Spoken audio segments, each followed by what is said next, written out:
Today on Scale Auto Guy's Workbench, another build from the box of kits that were sent to me from my good friend in California. Interested to know what it is? Stay tuned. Coming up right after this.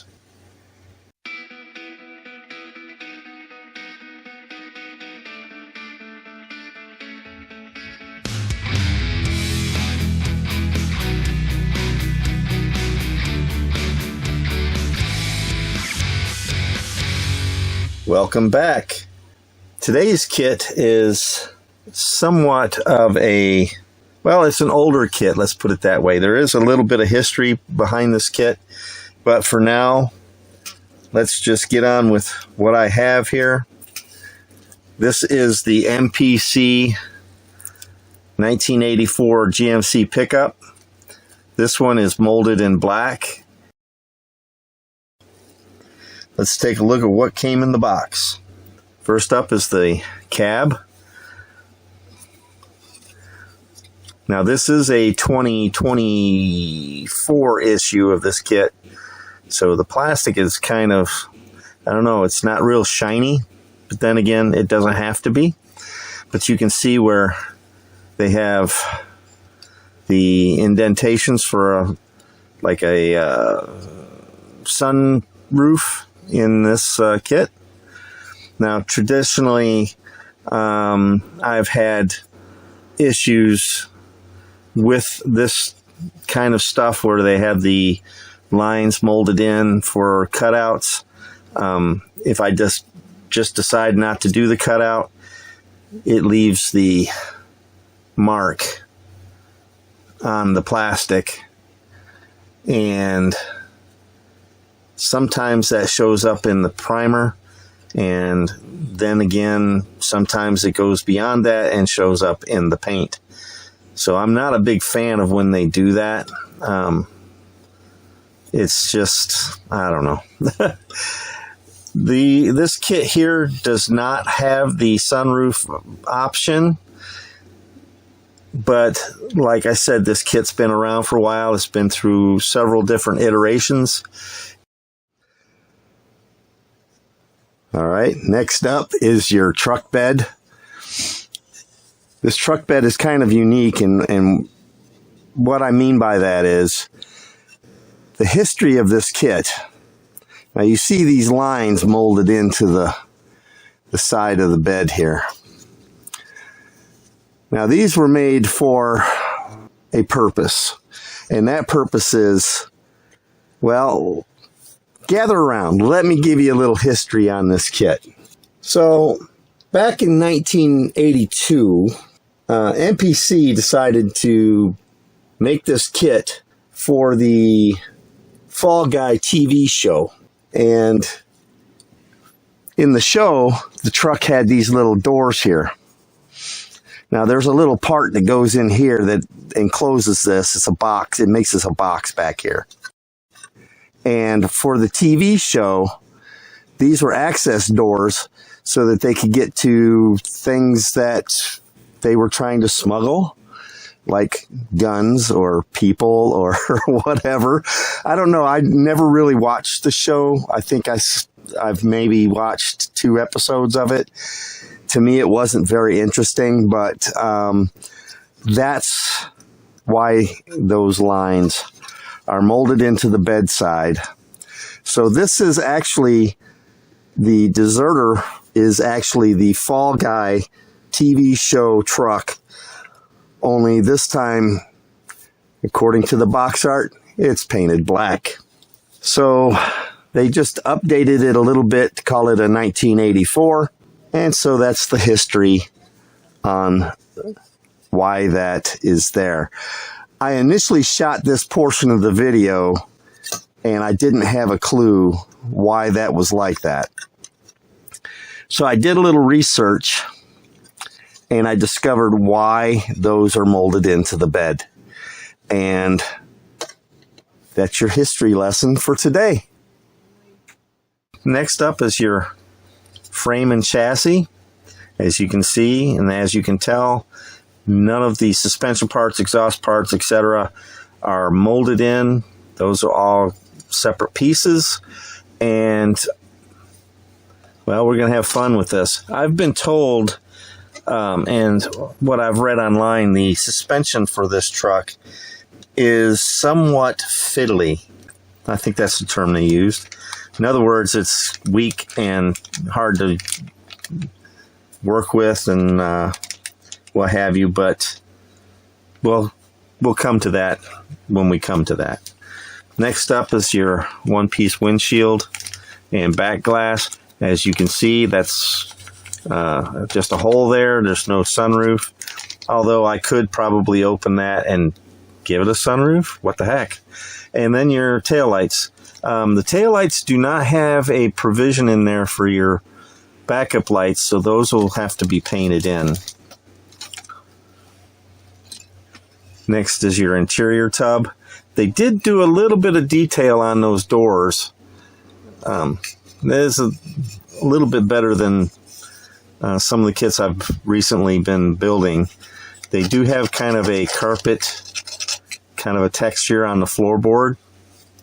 So that'll be nice to paint and detail.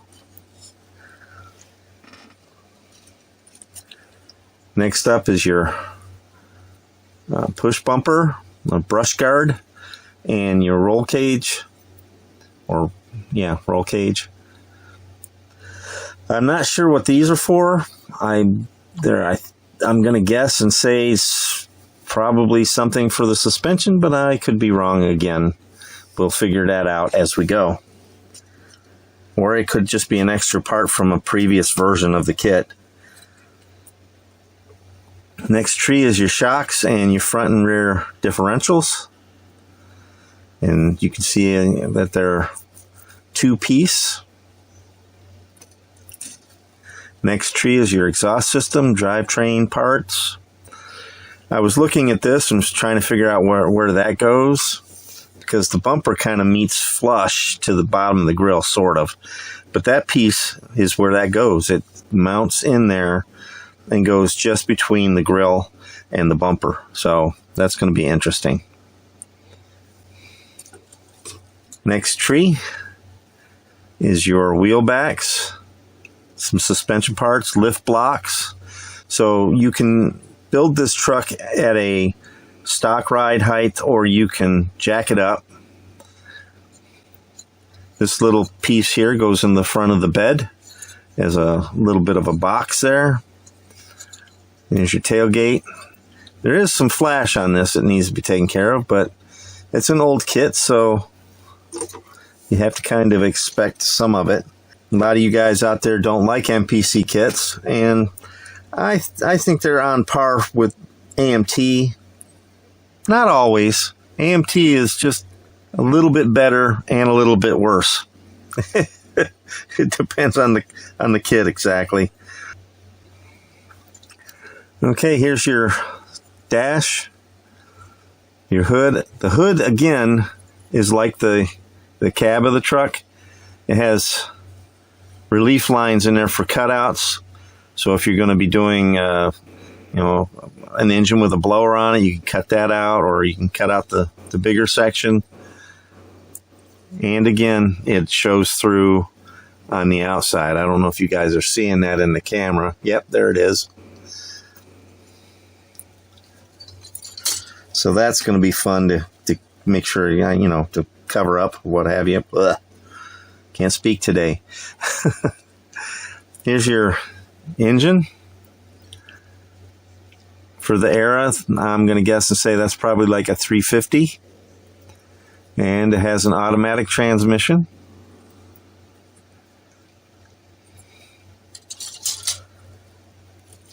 Next up is your chrome tree. Now I like how they give you two sets of wheels on this. They give you the off-road wheels like is displayed on the box art. And then they give you these others. Let me see if I can get that in focus. I can't get it to focus. There we go. These won't fit the tires that come with the kit. So again, parts that were from a different iteration but I'm not aware of any other iteration. I looked at the history of this truck, and it started its history as the Fall Guy TV show truck. Some of you guys may remember that show. Some of you don't. It starred Lee Majors, and he was a stuntman, and he drove all over solving mysteries and crimes and what have you. I don't really remember watching that show a whole bunch, but back in the early 80s and stuff, I had just joined the Navy, and I was gone overseas most of the time, so I missed out on a lot of those great TV shows. So next up is the tires. It's the Formula Desert Dog. They got a nice off-road tread. If I can get that to focus. This is a new camera, so I'm still having issues with it. But, yeah, those are nice. It's not real soft vinyl. They are hollow. So you can go ahead and glue up your wheels and then just pop them on the tires when you're ready, I guess. Or you can glue them together on the wheels. I like to do them separately and then just pop the tires on, because a lot of times when you glue like your backs and you know, you try to glue the wheel halves in there, you smear glue all over the outside and it looks terrible. If you glue your wheel backs to your wheels separately, then when you're ready, you can just pop them into the tires. A lot of guys do that, and some guys out there are not aware of how to do that, but there you go. Here's the decal sheet. You can use this truck. It gives you decals to use it as like a company truck, or it has the GMC red stripes, which are kind of cool. Gives you a set of license plates and GMC logos for license plates, and different call outs for different products. That's kind of cool and kind of standard for the day. Last up is your build instructions. A fairly easy, there we go. Fairly easy instruction sheet. And flip it over. And there you go. So they do give you some paint color suggestions here. And yeah.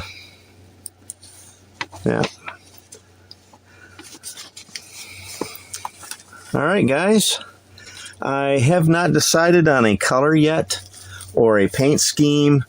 I've seen this kit done in two-tone. I've seen it done in a solid color. And yeah, I'm not sure which way I'm going to do it.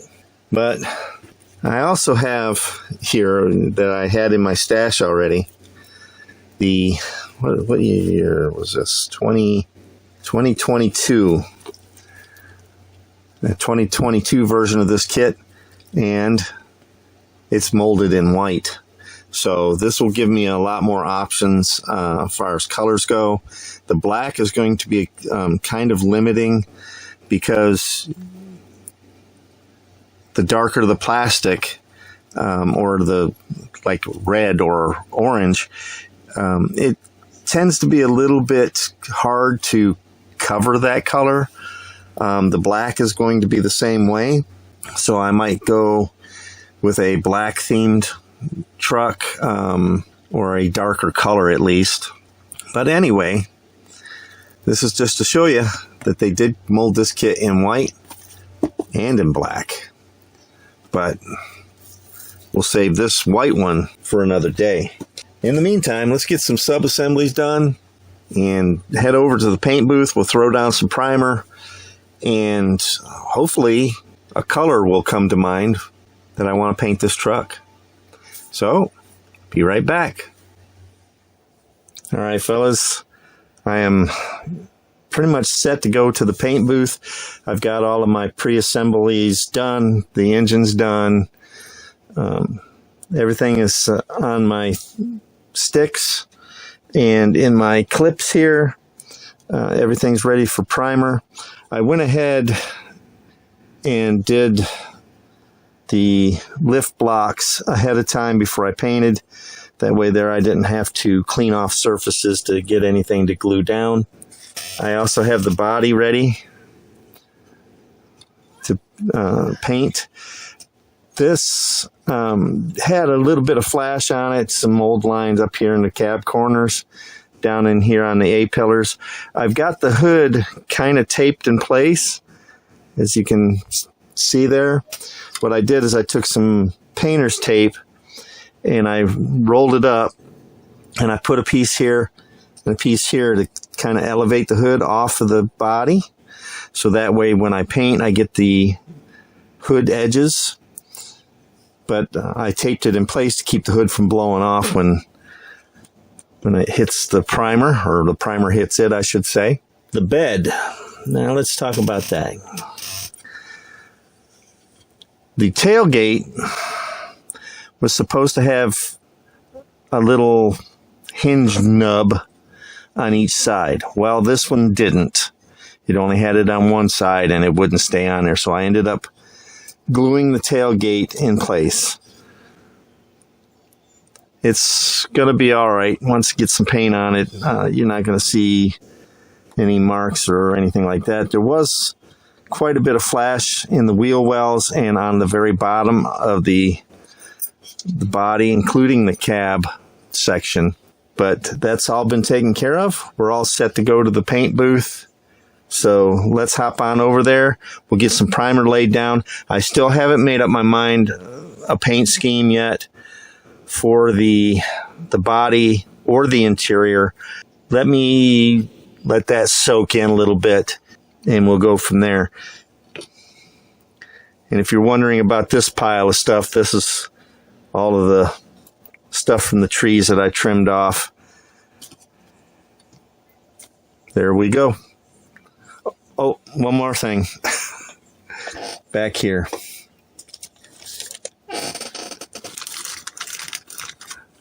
I didn't show it again, but this required a 9/16 socket. So I put the tires in there and I sanded the tread of the tire.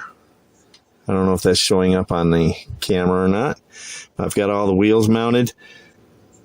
I initially messed up. I just glued the wheel backs onto the wheels, and then I realized there was something missing, and that was the little centerpieces that you have to put in there that attach to the axles. So I had to pry those, take the tires back off, pry the wheels apart, and put those little pieces in there. Stupid mistake. Just got ahead of myself. But it's all corrected now. We're all set to go. So let's get over to that paint booth. Let's throw some primer on these parts. See you in a minute.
Alright fellas, I decided I wanted to go with a two-tone paint job on this particular truck. The problem I'm finding is that most of the examples out there when you do a Google search for GMC pickup trucks or 1984 GMC pickup trucks, you find a variety of paint jobs. A lot of them are just one solid color. The two-tone trucks usually have a piece of trim that's in this general area here, and it goes between this wheel well and it wraps down the side of the bed, you know, here and then around the back and then up the other side. Well, this truck doesn't have that, and I want to go with a two-tone paint job. So in order to add that paint trim, I guess I could just do the two-tone paint job without it, but I decided I would use this flat evergreen strip, and I'll give a picture of the package right here. And well, I'm thinking I can lay a little bit. It'll go in this general area here. Now you see where the problem lies is I can get it above this cut line for this door, but there's going to be multiple cuts because of the gas doors, and they're on each side. So it'll be multiple cuts for that strip right there. And if you look at it here, you go around the back, it's fine when you wrap around the corner, but the way the kit is designed, it covers up the hole where the tailgate goes. So this strip is just a little too wide for that area, so I'll have to trim it down. And unfortunately and stupidly, I glued the tailgate shut on this. So it's going to be difficult to put that chrome strip across there. Not impossible, just difficult. So I think that's what I'm going to do. And then I'm going to have to match up the body. Let me get this off of here. Match up the body with the bed. Maybe even mount it on the chassis so I can get the alignment straight across. Now it doesn't go up here, although I have seen one or two that had it and it was just underneath this marker light. And it doesn't go around the front at all. So if I get this on there prior to painting, this will be my separation line. Although, yeah, I'm going to put this on prior to painting, and then this will be my paint color separation line, and then I'll just foil over that when I'm done. So that's the plan. That's the plan. So let me get this attached, and I'll see you on the other side. Wish me luck. Alright fellas, I've got it done. I got a little bit of sanding to do. I cut into the primer a little bit, but I've got it done. It sticks out a little bit further than I would like it to, but if I sand on it too much, I might get low spots and high spots and uneven spots. But I got it. All the lines match up, and so there's the body molding that I want to put on for the two-tone paint job I plan on doing. Now, I'm planning on doing something along the lines of a brown and this glorious gold. It's just, well,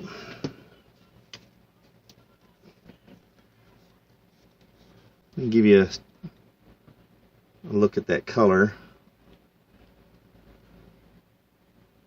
There's the brown. Now this is the brown that I usually use for my wood grain trim stuff. When I apply it with the spray, it will look different. I'm either going to use that or this can of paint that I picked up at Ollie's. It's a gloss brown. You see that right there? Well, does it focus? Yeah, anyway, that says gloss brown. I'm either going to use this or this. I haven't made up my mind yet, but that's kind of the color combination I want to go with. This glorious gold is kind of a subtle gold color. It's kind of a yellowish kind of a gold, and I think that'll look good with the brown. So that's what I'm going to go for. Wish me luck. I hope it turns out well. Oh, and by the way, Coca-Cola is not sponsoring this video. Sorry to have that product in the way. Anyway, let's head back over to the paint booth. I got to prime up those trim pieces. Had I decided that I was going to use those to begin with, I would have put them on when I first primed this. So that was my mistake. I tried to build it before I was ready to build it. But anyway, those are attached. This is, I think the trim that they put on there is usually the, in GMC, it's the Sierra. The Sierra pickups that has that trim. I don't know if the base pickup does or not. I'm not really familiar with the mid-80s General Motors pickups. As I've mentioned many times before, the 80s are kind of a blur to me because I did 20 years in the Navy, and the bulk of it was in the 80s and 90s. So I missed out on a lot of the trends going on because I was constantly deployed in one form or fashion. So I'm just winging it, using Google Images and doing the best I can. I hope you guys are enjoying this so far, and I hope this helps out somebody that's maybe trying to do the same kind of a thing. I don't know. But let's continue on with this build.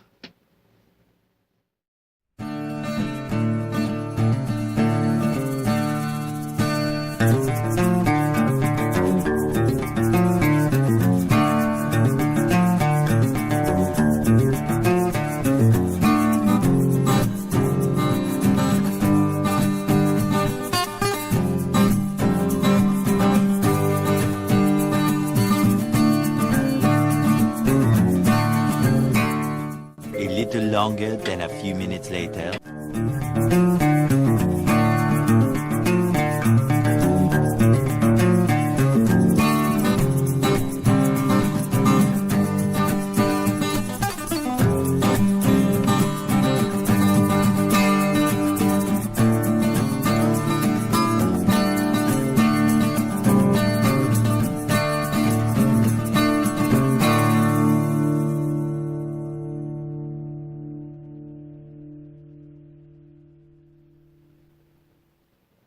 Alright fellas, fresh out of the paint booth. The hood on the truck, when I sprayed the paint on there, it did mess up, so I have to go back into the paint booth. I've got the hood kind of prepped again, and I have to reshoot it. And I got to shoot some of the interior parts, but I wanted to show you what the body looked like after the tape was removed. And it turned out pretty good, all things considered. I don't really like that gold paint that I used. It doesn't strike me as being very good for some reason, but I'm going to try to make it work. I've got some of the interior parts painted. I went with a slightly two-tone seat. I don't know if you can see that in the camera. The center section of the seats are a little bit darker than the outer edges. The dash is almost done. Just got to do a little bit of a touch up on that. I have the engine partially painted. It's still got a ways to go. I just wanted to jump in here and let you see what the progress is so far. Now, I was told earlier by, let me adjust this camera a little bit. There we go. I was told by a few people that the suspension on this kit is a little bit tricky. And I got the rear axle glued in place, and they are correct. Once you put these blocks in, the blocks go in easy. But there are little notches, if you will, at the top of the blocks where the springs glue in. Well, 3 of the 4 are glued right in. The 4th one I had to kind of push and hold it for quite a while, and I got tired of that, so I just kind of put it on the bench here, and I weighted it down with one of my big bottles of paint until the glue set. So that is glued in place. But I didn't glue the front axle in place yet because, well, there are no locating pins per se. It's just these blocks. And if you look at the way that the springs mount, the rears are just, they're kind of U-shaped blocks. And on the front, you have these little notches right here and right here. And the best I can tell is you set the, let me get it up here where you can see it a little bit better. You set these rear ones like that on there, and the front should go to the outside of these blocks. Now, the trick is, because there's not a actual locating pin, this could mount either here or back here or somewhere in between, and it all depends on the length of the drive shaft. So I can't really mount the front drive axle until I get the engine and transfer case and everything in, and then I can put the forward drive shaft in, and then that'll tell me the location of this front axle in relation to everything else. So I just wanted to give you a quick update on that. You can see I have the chassis all painted up, the frame all shiny and stuff. So we're going to hold off on this until I can get the engine finished, and then once we get that in, we'll be able to put that front axle on there. And it's not going to be easy because it's not exactly straight, because I glued the blocks in first, and I'm waiting to glue this in. These are not set in the right spot, and the glue has already set. So I'm going to have to kind of glue the backs in place and then fiddle around with the front end to get it to set down in the right spot. But that's my doing. I did that. Don't you do it. If you're going to put this together, try to do all of that in one shot. I thought I was being smart by putting those on and painting it all at one time, so I thought it would make it easier for me, and it turns out that I was incorrect. So we all make mistakes, we learn from them, and that's part of the reason why I'm here. So to show you this, so if you decide you're going to do the same mistake as I did, well, you can see it and avoid that mistake yourself. All right, let's head back over to the paint booth. I've got a bunch of stuff I want to spray: the exhaust system, the interior tub, and some other things, and we'll get those knocked out, and then we can start assembling this truck. So I'll see you over there.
Alright fellas, got the engine pretty much done, as you saw. Now step 6 and 7 shows the suspension going in, but because what I said earlier, how this kind of slides on the mounts, it's just not a hard locating pin that this goes into. I've decided to skip ahead just a little bit and go ahead and install the engine in transfer case. That way there I can locate that drive shaft for the front axle. So you see I got the engine and everything installed. Flip this over. Now the drive shaft, according to the direction sheet, this part here goes towards the axle, and this part here goes towards the transmission or transfer case. So if you slide that into the hole there,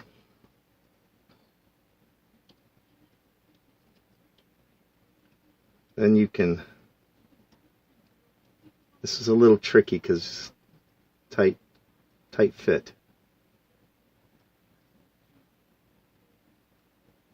Then with these lifting blocks, it changes the angle. So let's get the drive shaft in there.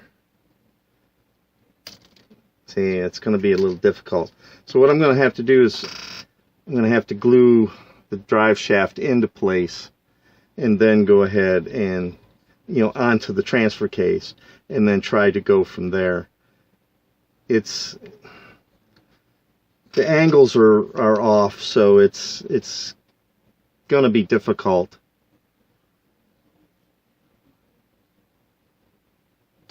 I'm sorry, I had that backwards. This part where the angle is in here, that part goes to your transfer case. I'm looking at it upside down. So yeah, it goes in like this. Now, I don't know if we're going to have to do something to modify the drive shaft as far as bending it. Just trying to give a good coating on there.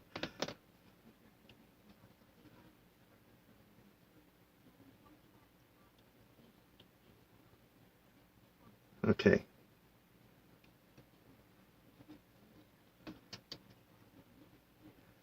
I'm going to go ahead and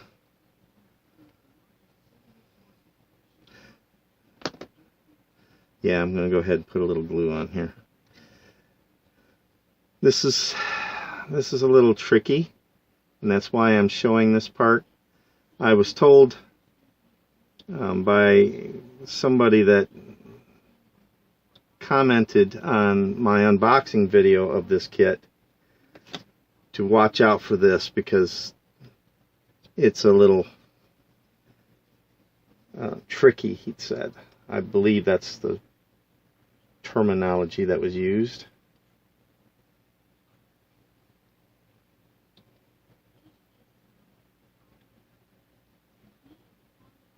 Doesn't want to go into the hole.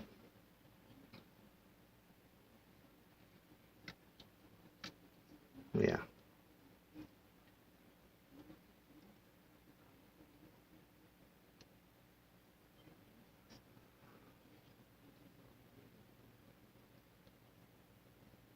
There, I got it. Wow, see that sharp angle? Holy smokes. No wonder. Okay.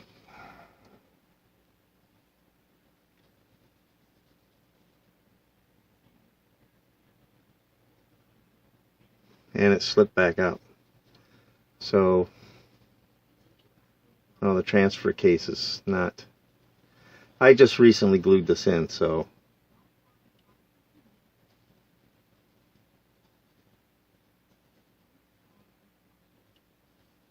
The transfer case is not sitting in there quite like it should.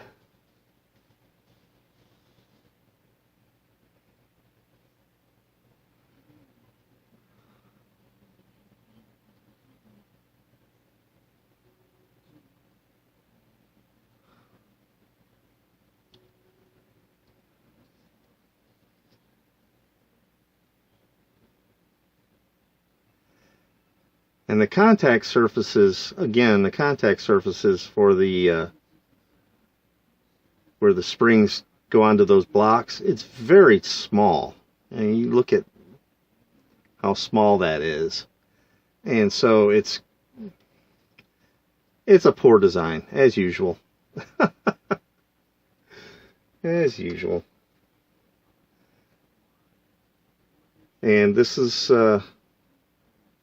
part of the complaints I get. A lot of guys don't like MPC kits because of their fit and finish, and I'm seeing that. They used to be really good. Now, not so much. Well, they used to be decent, let's put it that way. I wouldn't say they were ever really super good, but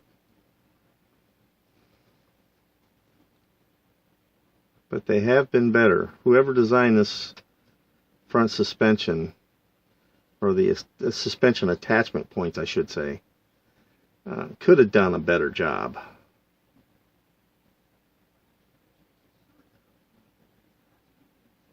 Okay. Now the trick is going to be getting that rear drive shaft in.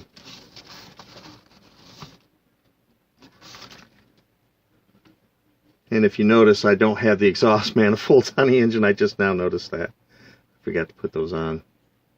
Oh my gosh, this is going to be fun.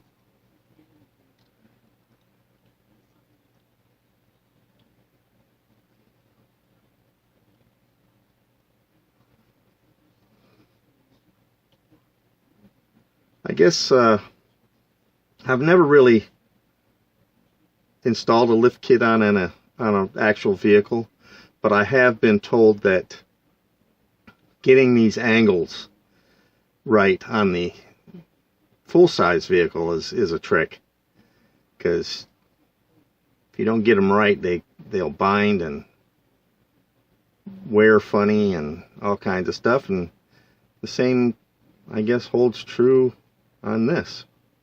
It binds and it wears funny. That's some extreme angles there. Wow. Okay.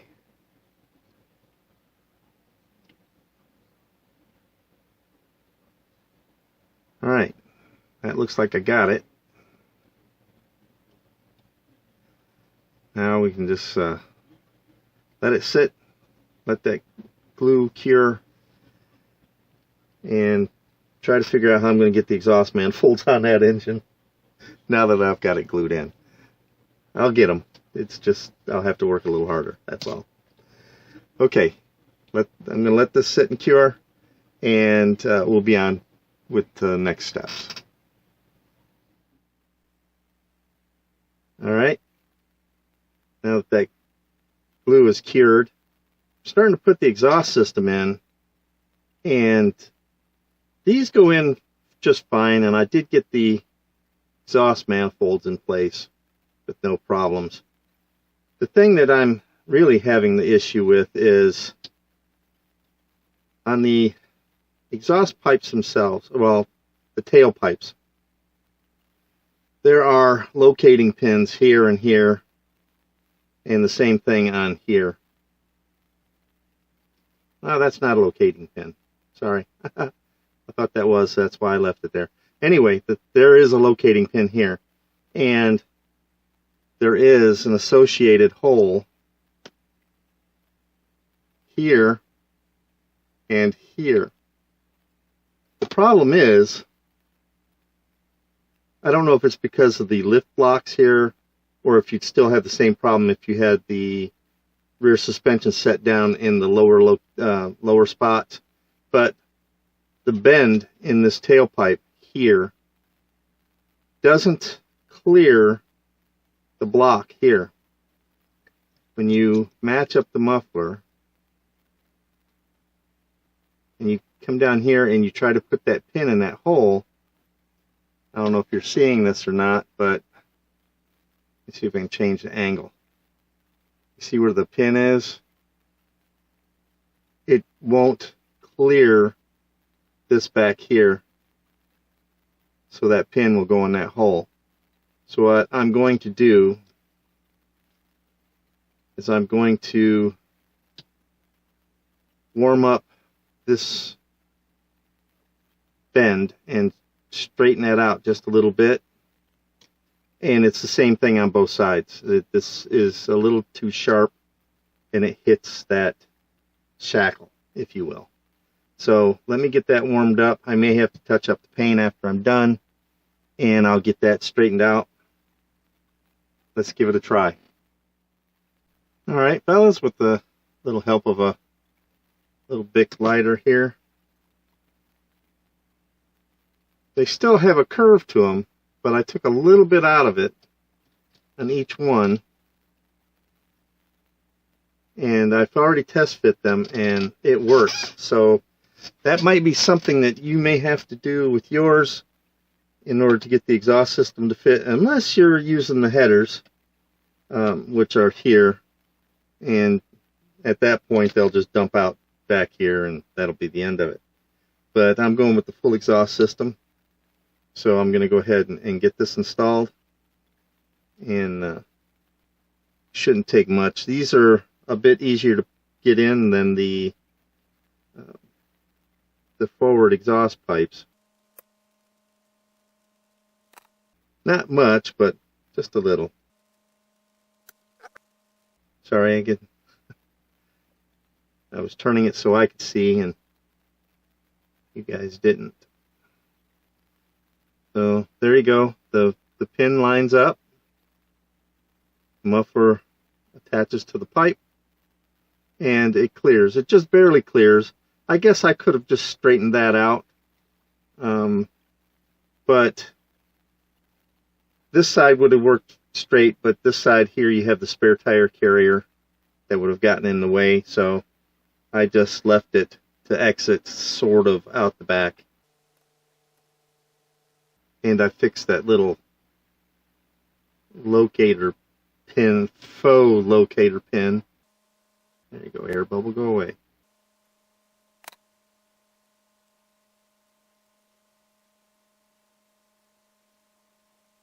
Now, I didn't bend them quite enough, but I bent them enough to where I could get the pins into the holes.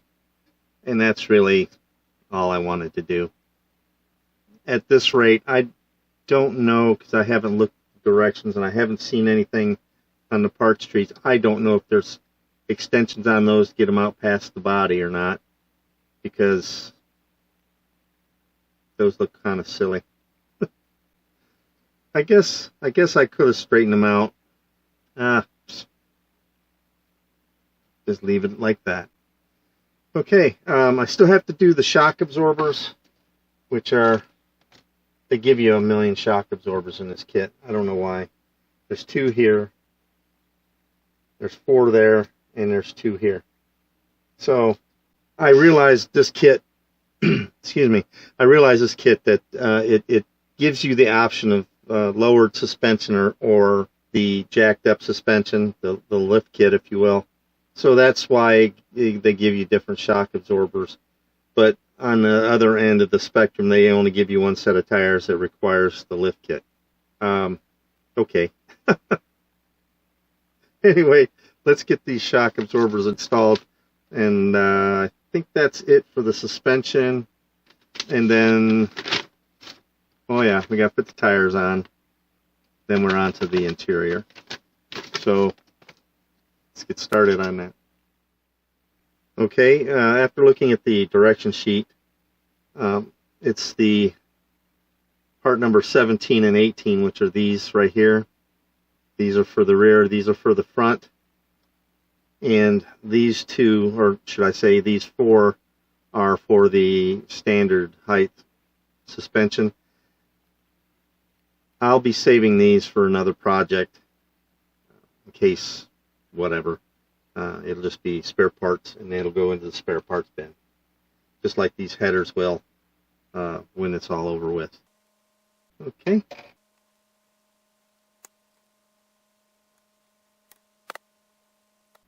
I'm going to open up that hole a little bit. This serves a dual purpose.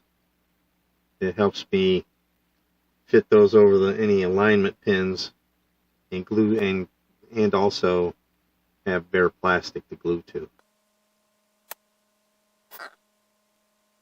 I see there's a pin there and a pin there, and then the little slot here and here. So I'm going to make sure that the bottom side of this is clean too.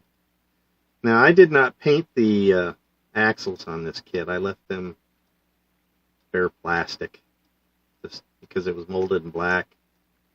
It was kind of semi-shiny, and so I decided to just leave them alone, put them together, and no paint, no coating at all on them. But for the frame, well, that did get... Only problem with being it's black paint and black plastic. Not 100% sure when I have the paint removed.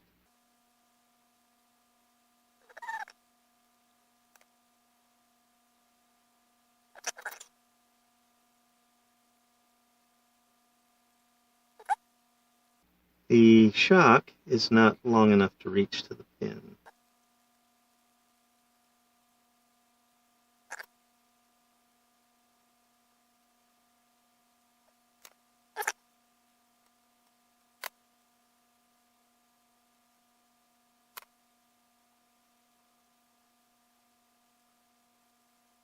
Okay, this is going to be a problem.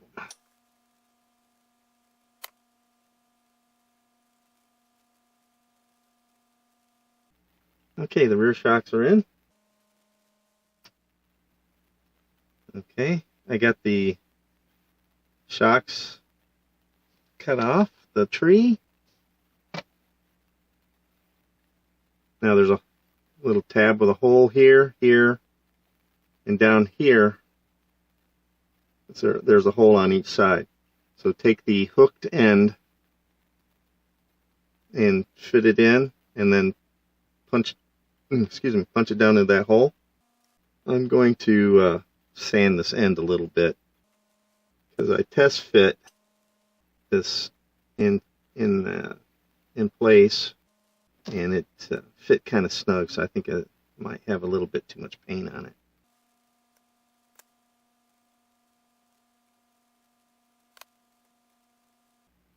Now I'm only going to glue the one end because this shock is long enough. I could get it in there with that. The shock is long enough that it'll fit the full length. There we go. And it'll be sticking out just a little bit, but it's in the hole. There we go. Do the other side.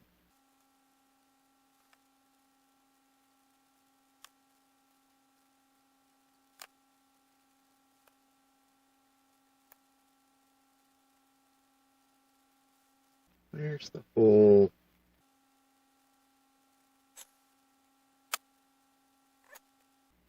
There you go. All the shocks are done. Now on to the wheels and tires. Now, if you remember earlier on when I put these together, there's that little center pot in there. That gets glued in, but it still allows the tire to rotate. So you glue them on.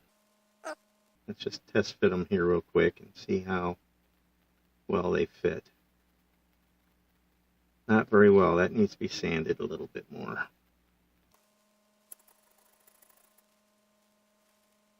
Thought I had gotten these sanded well enough earlier, but I did not test fit them, so there you go. That's better. Yeah, that fits kind of loose. Ooh, that one just took off on me. Okay, this side is going to be an issue. See that now? Oh, that fits on beautifully. as well as that, so one of them is going to be an issue. Alright, instead of gluing the axles, I'm going to put a little dot of glue down in each wheel. It looks like I may end up, accidentally, if not on purpose, gluing these wheels in place so they don't roll, which is fine. I don't play with them. I just build them and put them in display cabinets. These back ones are going to be a problem. Making sure that they're straight. See how they're leaning? Or can you? Yeah, you can.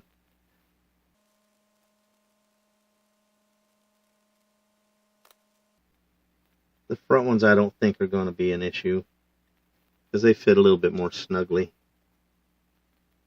The overall axle shape is different, so it fits a little bit more snug inside those little.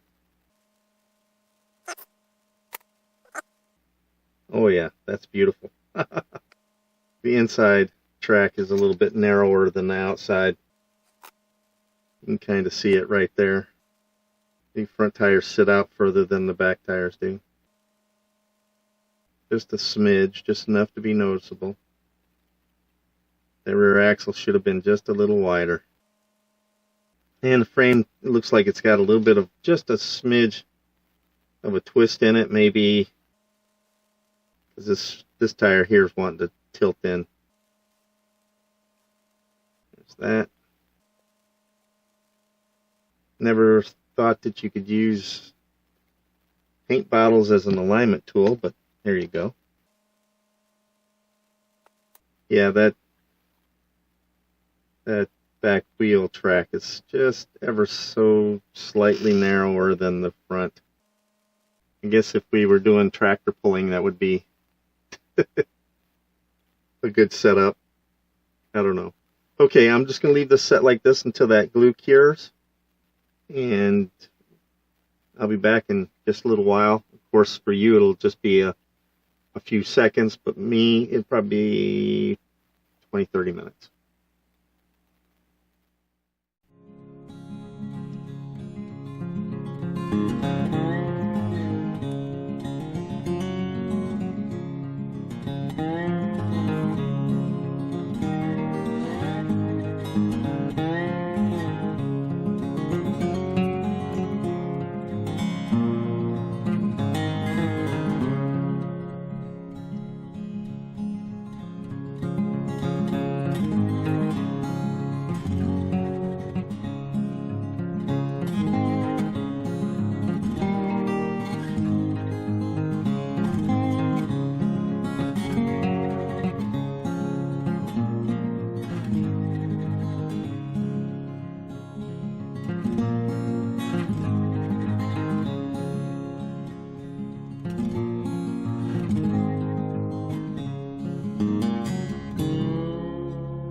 Alright fellas, guess what time it is?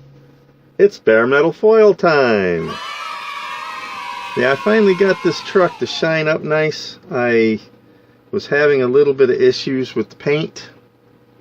I got those all corrected now, so we're all set to go. The trim pieces that I put on the side, I'm going to foil those around the windows, obviously, and that's about it. Let's get started on this.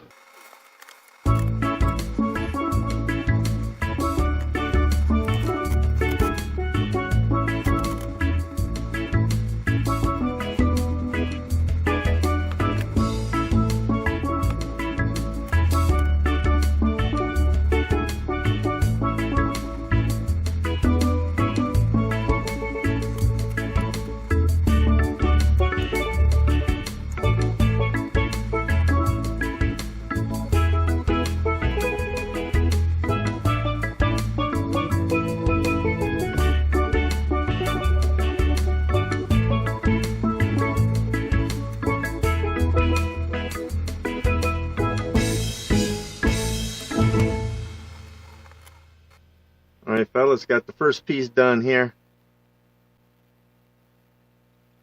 I think that looks pretty sharp. Just need to get the right knife, right blade first. And it's got to cut those openings for the doors here.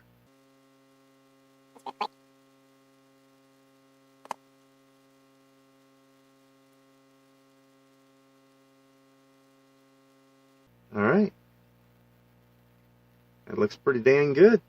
Got to do strip across the back here too. Alright. I'll be right back with the finished product. Don't go anywhere. Alright fellas. I've got all of the bare metal foil done all the way around.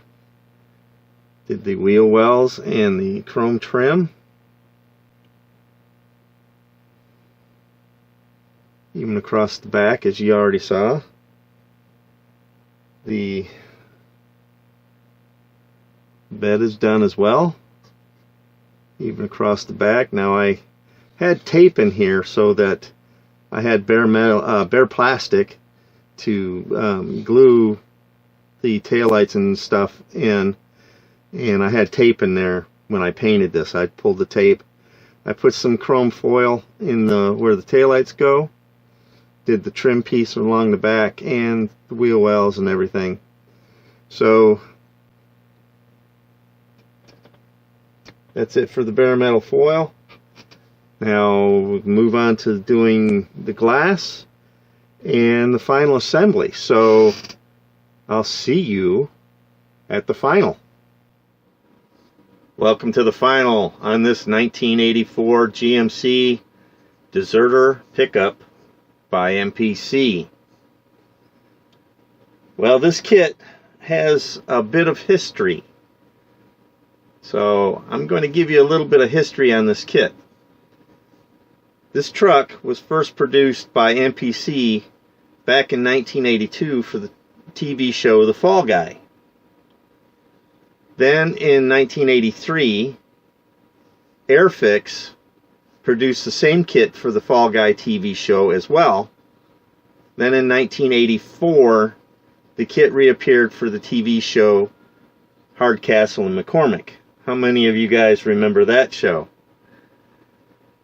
This time though, with the Hardcastle and McCormick, it had the step side bed instead of the fleet side bed like it has today.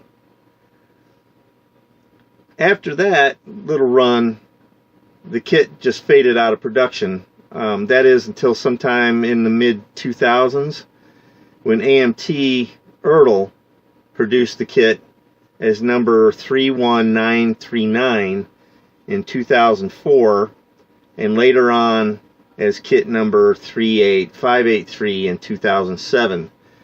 Both of these kits were in what AMT Ertl called the Hot Trucks series.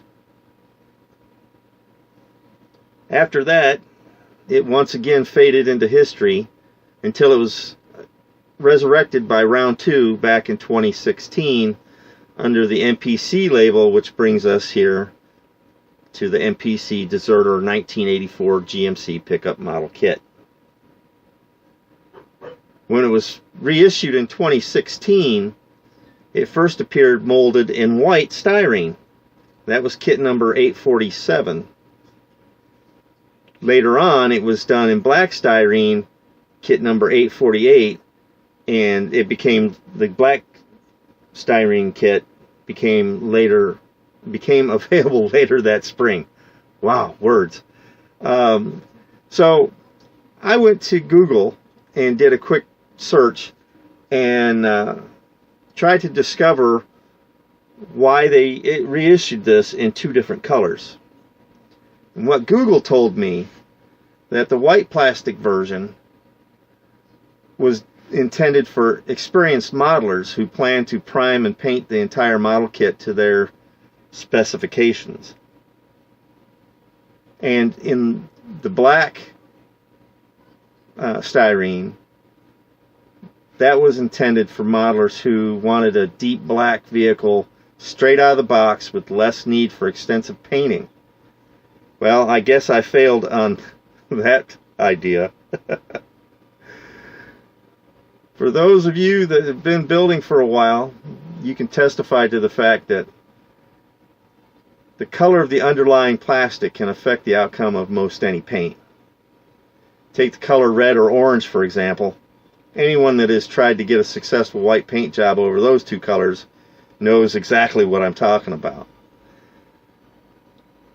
So there's your little history lesson about this kit and where it came from. Now let's talk about this particular kit, the pros and cons of it. As you can see, this truck builds up fairly nice and has plenty of options. I built it basically box stock with the exception of the added accent strip that I put along the bottom edge there. I wanted something that would be a separating line between the two colors. Everything looks great on this truck except for one thing, and that would be the bed alignment. You've probably seen it already. The frame rails behind the cab are seriously lacking. So I added a spacer in an attempt to raise the rear of the bed, and I was slightly off in my calculations. And unfortunately, I didn't catch the fact that it wasn't sitting exactly level until the glue had cured. So if you have one of these kits waiting to be built, now you're aware of, you may have to shim the rear of the bed. Otherwise it drops down. It drops down dramatically, about probably 1/4 of an inch. It'll drop about that much to the rails. The rear bumper also, it fought me a bit to get it to stick in place. If you look at the underside of the bumper, there are two small square blocks that would be on what would be the top side of the bumper on the underneath side. Those two blocks are what goes to the frame rails. It's not, you don't put glue on the tips of the frame rails and stick the bumper to it. It doesn't work like that for whatever reason. I don't know why. I had to scrape the chrome off those two little blocks that I mentioned and then glue that down to the top of the frame rails in the back. And then I had to sit and hold it for a minute, well, quite a few minutes actually. I ended up bracing it up with a paint bottle to get it to sit straight and level. Otherwise it kind of dipped down like it was just going to fall off the back of the truck. Also, the chrome GMC plate that goes on the tailgate, well, it has two little bumps, one at each end, and then there's a little raised area where the tailgate handle, the pull handle hole is, and that gives you the idea that those are the glue points to the tailgate. They are not. That chrome piece glues to the just underneath this body line here, and the one is at the bottom of the tailgate. So take the chrome off the back side of that chrome plate at the top and the bottom, just maybe a 1/16 of an inch wide little area. Just scrape it off and do the same thing with the tailgate, and you just glue it right there. It doesn't glue with the bumps, it glues with those raised edges. Now the front bumper assembly, well, it goes together like butter. I installed the grill first, which just popped right in place and held there. And then the little spacer, part number 85, that goes between the grill and the bumper, well, I glued that to the bumper, to the pins on the back side of the bumper. Then once that's set, I slid the bumper and that spacer up into place. Now I put a little bit of glue on the top edge of that spacer and pushed it up into the bottom side of the grill and held it there until the glue cured. That's the only way to attach it, really. There's no frame rails there that it'll attach to, and it went together pretty easily. Once I put a little fine line of glue there and shoved that up in there, it stayed. Now the brush guard was a little bit of a pain in the butt to get it to where it would stay in place. I used a little bit of the Mod Podge. This Mod Podge. I used a little dot of that on each attachment point on the bottom of this, and then just pushed it in place and just kind of held it there until it set. I had to tip the truck up on its tailgate though, so it was standing straight in the air, and that stayed in place until that Mod Podge cured, and there it is. The same sort of thing with the mirrors. I glued the little blocks to the body, waited for the glue to cure, and then I slid the mirrors down inside. They're attached with a little bit of the Mod Podge as well. So it's easier to just attach that, wait for it to cure, then put the mirror in. If you try to put that all together at one time, it'll just fall off the door. And to save yourself a headache, glue those little blocks to the door first, then insert your mirrors. So overall, this was a decent build, and like many others, there are great things about it and some not so great things. The rear of the bed being the worst of it all. So here we are, another great build is done.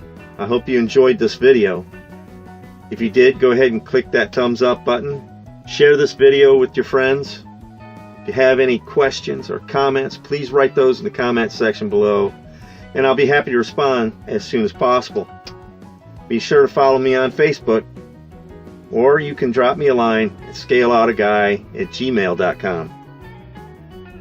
If you want more videos like this one, make sure to hit the subscribe button below and the bell icon so that you're made aware of all of my upcoming videos. Thanks for watching Scale Out a Guy's Workbench, and I'll see you on the next build.